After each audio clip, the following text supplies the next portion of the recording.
নমস্কাৰ বন্ধু বান্ধৱীসকল জ্ঞানৰ পৰিধি ইউটিউব চেনেললৈ আপোনালোকক স্বাগতম জনাইছো মই প্ৰণৱ খটিয়ৰা আমি ইতিমধ্যে আলোচনা কৰি আছিলো আসাম এণ্ড ইটস পিপলছ অৰ্থাৎ আসাম জিকে ভিডিঅ'খিনি আৰু আজি ইয়াৰ পাৰ্ট 21 ভিডিঅ'টো লৈ আহিছো যিসকল বন্ধু বান্ধৱীয়ে ইয়াৰ আগৰ প্ৰথম চোৱা নাই অনুগ্ৰহ কৰি ওপৰত থকা আই বাটনটো ক্লিক কৰি পেলাই আপোনালোকে আসাম এণ্ড ইটস পিপলছৰ প্লেলিষ্টটো পাব আৰু তাত গৈ পেলাই আপোনালোকে সম্পূৰ্ণ ভিডিঅ'খিনি চাব পাৰিব বন্ধু বান্ধৱীসকল আজি আমি ইয়াত ইম্পৰ্টেণ্ট এমচিকিউ লৈ আহিছো আৰু তাৰ লগতে ইয়াৰ ৰিলেটেড most important data সমূহ আমি ইয়াত সন্নিবিষ্ট কৰিছো সেয়ে যিসকল বন্ধু বান্ধৱী প্ৰথমবাৰৰ বাবে আমাৰ চেনেলটো চাই আছে অনুগ্ৰহ কৰি আমাৰ চেনেলটো সাবস্ক্ৰাইব কৰি আমাক উৎসাহিত কৰি উলিয়াই ৰাখিলো আৰু লগতে কাষত থকা বেল আইকনটো প্ৰেছ কৰি ৰাখিব কাৰণ আমি দিয়া ভিডিঅ'সমূহৰ নটিফিকেশ্যন আপোনালোকে পোন প্ৰথমতে পাব পাৰে আৰু ভিডিঅ'সমূহ মিছ নকৰাকৈ চাব পাৰে আৰু বন্ধু বান্ধৱীসকল আসাম এণ্ড ইটস পিপলছ অৰ্থাৎ আমি আসাম জিকেৰ খুব গুৰুত্বপূৰ্ণ প্ৰশ্ন ইয়াত আলোচনা কৰি আছো আৰু যিবিলাক টেটকাম ৰিক্ৰুইটমেণ্ট এৰিয়া 2.0 আৰু আসাম পুলিচৰ কাৰণে খুব গুৰুত্বপূৰ্ণ তো বন্ধু বান্ধৱীসকল আপোনালোকে আপোনালোকৰ অন্যান্য বন্ধুবৰ্গলৈ ভিডিঅ'সমূহ শ্বেয়াৰ কৰিব কাৰণ নলেজ যিমানেই শ্বেয়াৰ কৰা যায় সিমানেই দৃঢ় হৈ পৰে বিকজ শ্বেয়াৰিং ইজ কেয়াৰিং তো বন্ধু বান্ধৱীসকল দেৰি নকৰাকৈ আজিৰ ভিডিঅ'টো আমি আৰম্ভ কৰিম প্ৰশ্নটো হৈছে the first Assamese who won Arjuna award Arjuna বঁটা লাভ কৰা প্ৰথমজন অসমীয়া কোন বুলি সোধা হৈছে আৰু অপশ্যনসমূহ দিয়া হৈছে A Arun Sharma option B Anandaram Barua option C হৈছে ভোগেশ্বৰ বৰুৱা আৰু অপশ্যন ডি হৈছে বেদান্ত কলিতা আৰু ইয়াৰ শুদ্ধ উত্তৰটো আমি সকলোৱে জানো নহয় নে আৰু তেওঁ হৈছে কোন ভোগেশ্বৰ বৰুৱা অপশ্যন চি ভোগেশ্বৰ বৰুৱা হ'ল প্ৰথমজন অসমীয়া ব্যক্তি যিজনে অৰ্জুন বঁটা লাভ কৰিবলৈ সক্ষম হৈ পৰিছে তাৰ পিছত আৰু কোনে কোনে অৰ্জুন বঁটা লাভ কৰিছে আমি জানো নহয় নে শিৱ থাপা অৰ্জুন বঁটা লাভ কৰিছে লভলীনা বৰগোহাঁই অৰ্জুন বঁটা লাভ কৰিছে আৰু হিমা দাসেও কি কৰিছে অৰ্জুন বঁটা লাভ কৰিবলৈ সক্ষম হৈ পৰিছে আহকচোন আমি ভোগেশ্বৰ বৰুৱাৰ বিষয়ে অকণ আলোচনা কৰি লওঁ এইখিনিতে মনত ৰাখিব যে ভোগেশ্বৰ বৰুৱা হৈছে ভাৰতৰ আগশাৰীৰ এগৰাকী খেলুৱৈ তথা প্ৰশিক্ষক আৰু তেওঁ হৈছে অৰ্জুন বঁটা বিজয়ী প্ৰথমজন অসমীয়া বৰুৱাৰ জন্ম হৈছিল 3 ছেপ্টেম্বৰ 1940 চনত শিৱসাগৰত আৰু তেওঁ 1966 চনৰ বেংককত অনুষ্ঠিত এছিয়ান গেমছত তেওঁ 800 মিটাৰ দৌৰত সোণৰ পদক অৰ্জন কৰে আৰু প্ৰতিযোগিতাৰ নতুন অভিলেখ তেওঁ স্থাপন কৰিবলৈ সক্ষম হয় আৰু এছিয়ান গেমছত সোণৰ পদক অৰ্জন কৰা তেওঁ হ'ল প্ৰথমজন অসমীয়া আৰু সেই বছৰতে অৰ্থাৎ 1966 চনত তেওঁক অৰ্জুন বঁটাৰে সন্মানিত কৰা হয় আৰু অসম চৰকাৰে তেওঁৰ প্ৰতি সন্মান দেখুৱাই প্ৰতি বছৰে 3 ছেপ্টেম্বৰ তাৰিখে মনত ৰাখিব এইটো খুব গুৰুত্বপূৰ্ণ প্ৰশ্ন প্ৰতি বছৰে 3 ছেপ্টেম্বৰ তাৰিখে তেওঁৰ জন্মদিনটো কি হিচাপে পালন কৰা হয় অসমত অভিৰুচি ক্ৰীড়া দিৱস হিচাপে ৰাজ্যজুৰি বৰ্ণাঢ্য কাৰ্যসূচীৰে পালন কৰি আহিছে এইখিনি খুব গুৰুত্বপূৰ্ণ সেইকাৰণে আমি এই ডাটাটো সন্নিবিষ্ট কৰিছো ঠিক আছে 2 নম্বৰ প্ৰশ্নটো লৈ আহিছো আজি আমি খুব কম এমচিকিউ আলোচনা কৰিম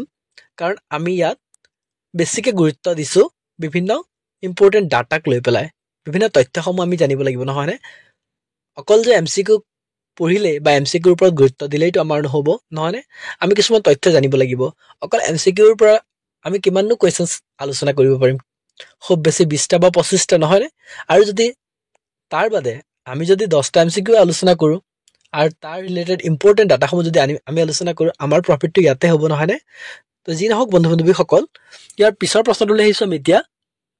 2 নম্বৰ প্ৰশ্নটো হৈছে which two places have been connected by Bhupen Hazarika bridge Bhupen Hazarika সেতুৱে কোন দুখন ঠাই সংযোগ কৰিছে আৰু অপশ্যনসমূহত দিয়া হৈছে A Sadiya Krishnapur option B Dhola Sadiya option C Dhemaji Dibrugarh আৰু অপশ্যন ডি হৈছে শদিয়া তেজু ভূপেন হাজৰিকাৰ যিটো সেতু আছে দলং ধলা শদিয়া বুলি কোৱা হয় আৰু সেই দলংখনে কোন দুখন ঠাই সংযোগ কৰিছে বুলি সোধা হৈছে আৰু ইয়াৰ উত্তৰটো আমি সকলোৱে জানো নহয় নে সেইটো হৈছে ধলা শদিয়াক ভূপেন হাজৰিকা সেতুৱে সংযোগ কৰিছে আৰু মনত ৰাখিব যে ভূপেন হাজৰিকা সেতু বা ধলা শদিয়া দলং হৈছে অসমৰ তিনিচুকীয়া জিলাৰ শদিয়া আৰু ধলা সংযোগ কৰিছে আৰু লোহিত নদীৰ ওপৰত অৱস্থিত এখন এশলপীয়া পথৰ দলং আৰু যাৰ দৈৰ্ঘ্য কিমান 9.15 কিলোমিটাৰ দৈৰ্ঘ্যৰ এই দলং হৈছে ভাৰতৰ তথা এছিয়াৰ দীৰ্ঘতম নদী দলং আৰু এই দলংখনৰ মুঠ দৈৰ্ঘ্য হৈছে 9.15 কিলোমিটাৰ মনত ৰাখিব এইটো খুব গুৰুত্বপূৰ্ণ আৰু বগীবিল দলংখনৰ মুঠ দৈৰ্ঘ্য কিমান আমি জানো নহয় নে সেইটো 4.94 হৈছে বগীবিল দলঙৰ মুঠ দৈৰ্ঘ্য মনত ৰাখিব এইটো খুব গুৰুত্বপূৰ্ণ 3 নম্বৰ প্ৰশ্নটো লৈ আহিছোঁ আমি এতিয়া 3 নম্বৰ প্ৰশ্নটো হৈছে Which of the following northeastern state shares the shortest boundary with Assam? তলত উল্লেখ কৰা উত্তৰ পূৰ্বাঞ্চলৰ কোনখন ৰাজ্যই অসমৰ সৈতে আটাইতকৈ কম পৰিসৰৰ সীমা ভগাই লৈছে আৰু অপচনসমূহত দিয়া হৈছে A Arunachal Pradesh, option B Tripura, option C Nagaland আৰু অপচন ডি হৈছে মিজোৰাম। আৰু ইয়াৰ শুদ্ধ উত্তৰটো হৈছে অপচন বি ত্ৰিপুৰা। ত্ৰিপুৰা ৰাজ্যই আটাইতকৈ কম বাউণ্ডাৰী আমাৰ অসমৰ সৈতে শ্বেয়াৰ কৰিছে, মনত ৰাখিব। আৰু এইখিনিতে যদি আমি আমাৰ অন্যান্য 7খন ৰাজ্যৰ সীমা চাওঁ তো তেতিয়া দেখিম ন। আৰু আমাৰ কি বুলি কোৱা হয়, নৰ্থ ইষ্টৰ 7 ভনীৰ দেশ বুলি কোৱা হয় আৰু 7 চিষ্টাৰ্ছ, আৰু এজন ভাতৃ আছে হয়নে, ব্ৰাদাৰ বুলি কোৱা হয়, আৰু সেইটো হৈছে ছিক্কিম। ছিক্কিমক কি বুলি কোৱা হয়, ভাতৃ বা ব্ৰাদাৰ বুলি কোৱা হয়। 7 ভনী আছে আৰু এজন কি আছে, ব্ৰাদাৰ আছে, ভাতৃ আছে, আৰু সেই ভাতৃ বা ব্ৰাদাৰ হৈছে ছিক্কিম। এইখিনিতে আমি আমাৰ 7খন ৰাজ্য আছে অসমৰ সৈতে সীমা শ্বেয়াৰ কৰিছে, আৰু সেইখিনি আমি চাই লওঁ আহকচোন এবাৰ। আছাম এণ্ড ৱেষ্ট বেংগল, অসম আৰু পশ্চিম বংগৰ সীমা কিমান হৈছে 127 কিলোমিটাৰ, 127 কিলোমিটাৰ। অসম অৰুণাচল প্ৰদেশৰ 804.10 বা 10 কিলোমিটাৰ হয়। তাৰপিছত আছাম মেঘালয়া 884.90 কিলোমিটাৰ, আৰু আছাম ত্ৰিপুৰা চাওকচোন, আছাম ত্ৰিপুৰাৰ একেবাৰে কম 46.30 কিলোমিটাৰ। আৰু আছাম নাগালেণ্ডে কিমান শ্বেয়াৰ কৰিছে 512.10 কিলোমিটাৰ, আৰু আছাম মণিপুৰে 204.10 কিলোমিটাৰ, অৰ্থাৎ 204.10। আৰু আছাম মিজোৰামে কিমান শ্বেয়াৰ কৰিছে 164.60 কিলোমিটাৰ। আৰু যদি ইয়াত আমি চাওঁ হায়েষ্ট কোনখন ষ্টেটে অসমৰ সৈতে সীমা শ্বেয়াৰ কৰিছে, আৰু তাৰ উত্তৰটো হ'ব আমাৰ আছাম এণ্ড মেঘালয়া 884, আৰু ছেকেণ্ডটো হ'ব আমাৰ অসম অৰুণাচল প্ৰদেশ 804 আছে। আৰু যদি হায়েষ্টটো আমি গম পালো অসম আৰু মেঘালয়ৰ আছে 884, অসম মেঘালয়ৰ দৈৰ্ঘ্যটো বেছি। আৰু এইখিনি মনত ৰাখিব, বেছিটোও চাব লাগিব আৰু কমটোও চাব লাগিব। কমটো হ'ল আমাৰ অসম আৰু ত্ৰিপুৰাৰ, আৰু বেছিটো হৈছে অসম মেঘালয়ৰ, আৰু ছেকেণ্ডটো আমি চাম যদি সেইটো হ'ব অসম আৰু অৰুণাচল প্ৰদেশৰ। এইখিনি খুব গুৰুত্বপূৰ্ণ ডাটা, তো এইখিনি আমি আলোচনা কৰিলোঁ। আৰু এইখিনিতে মনত ৰাখিব যে অসমে কি কৰিছে, ইণ্টাৰনেশ্যনেল বাউণ্ডেৰীও শ্বেয়াৰ কৰিছে, হয় নহয়। আৰু ইণ্টাৰনেশ্যনেল বাউণ্ডেৰী যদি আমি চাওঁ, the Dhubri district has longest international border in Assam, state of India. The length of the India-Bangladesh international border in Dhubri district is about 134 kilometer. বন্ধু-বান্ধৱীসকল, আমাৰ ভিডিঅ'সমূহত লাইক কৰিব, আমাৰ চেনেলটো ছাবস্ক্ৰাইব কৰিব, আৰু বেল আইকনটো প্ৰেছ কৰি ৰাখিবলৈ নাপাহৰিব। আমি দিয়া ভিডিঅ'সমূহ পোনপ্ৰথমতে পাব পাৰে আৰু ভিডিঅ'সমূহ মিছ নকৰাকৈ চাব পাৰে। যদি আমি চাওঁ লেণ্ড টু ইণ্ডিয়া আৰু বাংলাদেশৰ আন্তঃৰাষ্ট্ৰীয় সীমা, আমাৰ ধুবুৰী জিলাখনে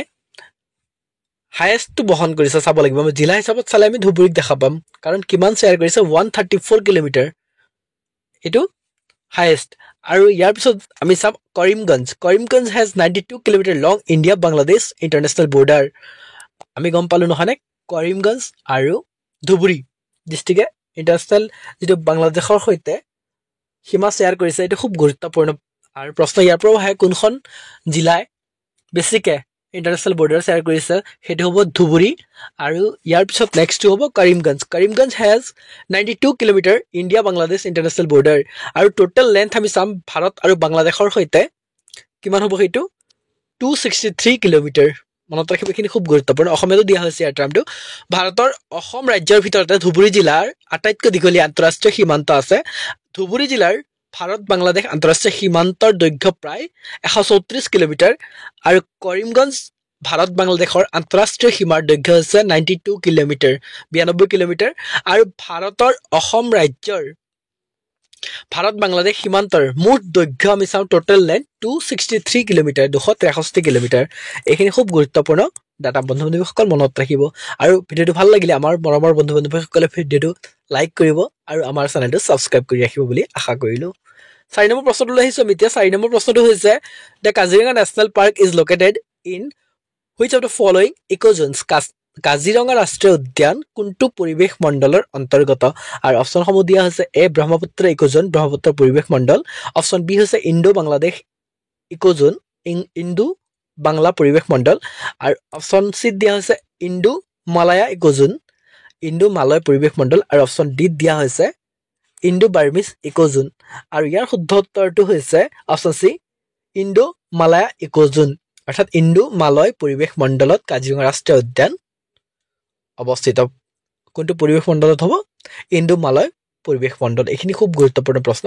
5 নম্বৰ প্ৰশ্নটো লৈ আহিছো এতিয়া 5 নম্বৰ প্ৰশ্নটো হৈছে Jatinga famous for mass suicide of migratory birds is located in which of the following district পৰিভ্ৰমী পক্ষীৰ গণ আত্মহত্যাৰ বাবে বিখ্যাত জাতিংগা কোন জিলাত অৱস্থিত বুলি সোধা হৈছে বা জাতিংগা কোনখন জিলাত আছে আৰু অপচনসমূহত দিয়া আছে A Dima Hasao option B Cachar option C Nagaon আৰু অপচন ডি হৈছে গোলাঘাট আৰু ইয়াৰ শুদ্ধ উত্তৰটো আমি সকলোৱে জানো নহয় নে আৰু সেইটো হৈছে ডিমা হাছা জিলাত জাতিংগা অৱস্থিত আৰু জাতিংগা কিহৰ বাবে বিখ্যাত পৰিভ্ৰমী পক্ষী কি কৰে তাত গণ আত্মহত্যা কৰে একেলগে আত্মহত্যা কৰে মনত ৰাখিব এইটো খুব গুৰুত্বপূৰ্ণ 6 নম্বৰ প্ৰশ্নটো লৈ আহিছো এতিয়া 6 নম্বৰ প্ৰশ্নটো হৈছে which of the following is associated with Bordoisila in Assam নিম্নলিখিত কোনটো অসমৰ বৰদৈচিলাৰ সৈতে সম্পৰ্কিত আৰু অপচনসমূহ দিয়া আছে প্ৰি মনসুন সিজন প্ৰাক মৌচুমী ঋতু অপচন বি দিয়া আছে মনসুন সিজন মৌচুমী ঋতু অপচন সি দিয়া আছে সামাৰ সিজন গ্ৰীষ্ম ঋতু আৰু অপচন ডি দিয়া আছে উইন্টাৰ সিজন শীত ঋতু আৰু ইয়াৰ শুদ্ধ উত্তৰটো হৈছে অপচন এ মনসুন সিজন প্ৰাক মৌচুমী ঋতু আৰু এইখিনিতে যদি আমি চাওঁ বৰদৈচিলা কি বৰদৈচিলা is the severe thunderstorm that occurs in Assam during pre-monsoon season April May মাহত কি হয় আমাৰ মৌচুমী বতাহ বলে মানে বাৰিষাৰ প্ৰাক ঋতুত এপ্ৰিল মে মাহত অসমত হোৱা প্ৰচণ্ড ধুমুহাই হ'ল বৰদৈচিলা 7 নম্বৰ প্ৰশ্নটো লৈ আহিছো এতিয়া 7 নম্বৰ প্ৰশ্নটো হৈছে the Gai a tributary to Brahmaputra is situated between Des ব্ৰহ্মপুত্ৰৰ উপনৈ গাই দেশৰ মাজত অৱস্থিত বুলি সোধা হৈছে কাৰ মাজত আৰু অপচনসমূহ দিয়া আছে এ দিবাং এণ্ড দিহাং আৰু দিহাং অপচন বি দিয়া আছে দিহাং এণ্ড সুবনশিৰি দিহাং আৰু সুবনশিৰি অপচন চি দিয়া আছে সুবনশিৰি এণ্ড ভৰলি সুবনশিৰি আৰু ভৰলি আৰু অপচন ডি দিয়া হৈছে ভৰলি এণ্ড বৰনদী আৰু ইয়াৰ শুদ্ধ উত্তৰটো হৈছে ব্ৰহ্মপুত্ৰ যিটো গাই উপনদী আৰু সেইটো ক'ত অৱস্থিত কাৰ মাজত আৰু ইয়াৰ শুদ্ধ উত্তৰটো হৈছে অপচন বি দিহাং এণ্ড আৰু সুবনশিৰিৰ মাজত ব্ৰহ্মপুত্ৰৰ এটি উপনৈ গাই অৱস্থিত এইখিনিতে মনত ৰাখিব Gai River emerges from Sisi River and flows through Dhemaji district in Assam. Bhoroli River passes through Sonitpur district and joins Brahmaputra near Tezpur. Dihang is the name of Brahmaputra in Arunachal Pradesh before it enters Assam. Dibang flows through Lower Dibang Valley in Arunachal Pradesh. So location of Gai River is between Dihang and Subansiri River. The Brahmaputra enters India in the state of Arunachal Pradesh where it is called Siang. It appears in the plains where it is called Dibang. যেতিয়া ব্ৰহ্মপুত্ৰ নদীখন অৰুণাচল প্ৰদেশত পাইছে বা ইয়াৰলুং চাংপুৰ পৰা আহিছে তেতিয়া সিয়াং বুলি জনা যায় ব্ৰহ্মপুত্ৰ নদীক অৰুণাচল প্ৰদেশত সিয়াং বুলি জনা যায় আৰু যেতিয়া ভৈয়ামত প্ৰৱেশ কৰে আৰু তেতিয়া কি বুলি কোৱা হয় দিহাং বুলি কোৱা হয় মনত ৰাখিব এইটো খুব গুৰুত্বপূৰ্ণ আমি অসমীয়া টাৰ্মটো দি দিছো বাৰু গাই নদী সিসি নদীৰ পৰা ওলাই অসমৰ ধেমাজি জিলাৰ মাজেৰে বৈ গৈছে আৰু ভৰলি নদী হৈছে শোণিতপুৰ জিলাৰ মাজেৰে পাৰ হৈ তেজপুৰৰ সমীপত ব্ৰহ্মপুত্ৰৰ লগত মিলি যায় ভৰলি যিটো নদী আছে আৰু সেইটো ক'ত লগ লাগিছে হেখত তেজপুৰৰ ওচৰত লগ লাগিছে আৰু ভৰলি নদীক অৰুণাচল প্ৰদেশত কি নামেৰে জনা যায় কামেং নামেৰে জনা যায় আৰু কামেং নামৰ এটি জিলাও আছে অৰুণাচল প্ৰদেশত মনত ৰাখিব এইটো খুব গুৰুত্বপূৰ্ণ আৰু দিহাং হৈছে অসমত প্ৰৱেশ কৰাৰ আগতে অৰুণাচল প্ৰদেশত থকা ব্ৰহ্মপুত্ৰৰ নাম দিহাং আৰু অৰুণাচল প্ৰদেশৰ নিম্ন দিবাং উপত্যকাৰ মাজেৰে বৈ গৈছে দিবাং গতিকে গাই নদীৰ স্থান দিহাং আৰু সুবনশিৰি নদীৰ মাজত আৰু ব্ৰহ্মপুত্ৰ নদী ভাৰতত প্ৰৱেশ কৰে অৰুণাচল প্ৰদেশ ৰাজ্যৰ প্ৰথমতে আৰু ইয়াক কি বুলি কোৱা হয় তাত সিয়াং বুলিও কোৱা হয় আৰু ভৈয়ামত যেতিয়া দেখা পোৱা যায় তেতিয়া আমাৰ ব্ৰহ্মপুত্ৰ নদীক দিহাং বুলি কোৱা হয় আৰু ব্ৰহ্মপুত্ৰ নদী অসমত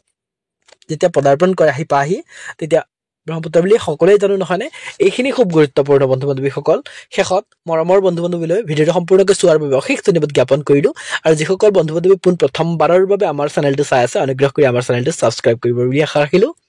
শেষত পুনৰবাৰ আপোনালোকলৈ ধন্যবাদ জনালো আৰু ভালদৰে প্ৰিপাৰেচন কৰি থাকক থ্যাংক ইউ ধন্যবাদ জয় অসম